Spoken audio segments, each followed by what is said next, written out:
Yaxshi, bugun 17-fevral 2026-yil. Hurmatli aholi, shu yerda go'sht do'kon.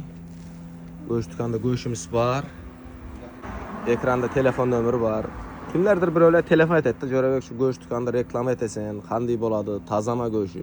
Go'shtga kelasizlar, o'zlaringiz olasizlar, yeysiz, yana aytaman.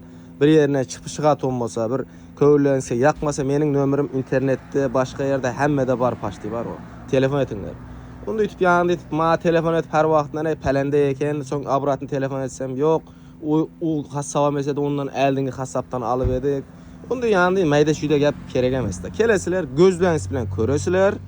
Qanday go'sht, sifatlimi, sifatsizmi, nimasi joyida hech kim bir yanında deydi o. Ben ne deydi, ko'rmay turib olmaydi o.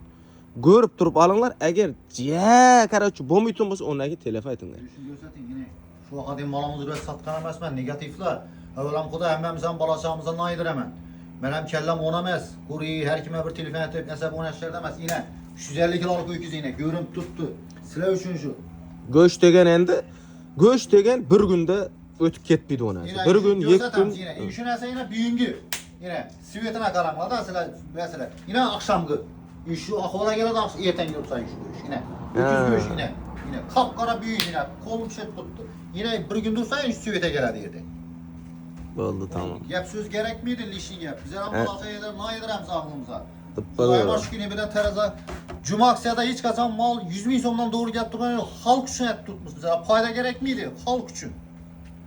Oldu tamam. Ana şunun için kimde kim birovlar manam telefon etdi, şunday. Vaqtim bilinglar, 7:24 mening telefonum işleydi. Eğer en şu yerden göç alıp durup ben bir yerden video çıkarsam ham men menfaat için yani o deydi, bir yerden men bir palanson pul alıp palanson pul verin, yaşıl yama göç verin deyip ona Rahmet, şu akademi benden başka blogerler okşa 1 milyon ber, 100 milyon ber demez. Siz için rahmet lekin. Halk için etmiyorsunuz, siz için rahmet. Lekin şunam kadrına yetiş gerek bu kanı şu.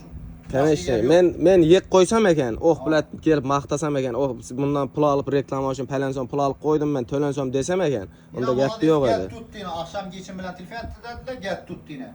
Şu misal için, akşam geçte telefon et yanım, gel ben yüzünü göreyim, gel göreyim. Eğer bana eybim olsa şurada çıkartıramam. Şu kasapana şu yilip gitemem ben. Eybim olsa. Sebep akşam telefon oldu ma Jo'rabek şunu göç eken, qaytarıp aparıp berdik, pulunu berdik. Tamam dedim, erten azanda baraman. Yüzleştirip yüzüne koyup ver dedim. Kasapxonasi şu adamda dedim, maqtab dedim. Ene şunda go'sht şu yerden açıldı dep dedim, bizler reklama qo'ygan bolsak, yaman eken debem, qo'yib qo'ldan keledim, ammasi yo'q. Salomat bol, yaxshi, Ahmet. Kelaverasizlar, ene şu yerda telefon nomeri ekranda. Salomat bo'linglar.